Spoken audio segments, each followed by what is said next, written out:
Disa hetues të Prokurorisë Speciale Publike sot ndodhen në kompaninë Media Print Macedonia. Sipas informatave jo zyrtare, PSP ka filluar procedurë me të cilën po hetohet puna financiare e kompanisë e cila është pronare e gazetave Utrinski, Dnevnik dhe Vest. Njëkohësisht punonjësit e gazetave sot filluan grevë të përgjithshme, ku i kërkojnë pagat e vonuara. Nënkryetari i kompanisë Samsung Electronics, Lee Jae, është arrestuar në kuadër të hetimeve për korrupsion, si pasojë të cilave dha dorëheqja e presidentja jugkoreane Park Geun-hye.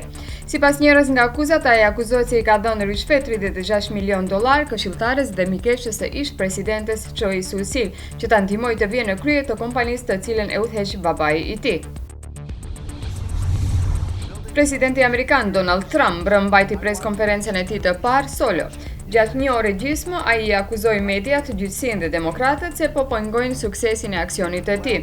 Unë ju them se jeni njerëz të pandershëm, publiku nuk ju beson më, u tha Trump gazetarëve.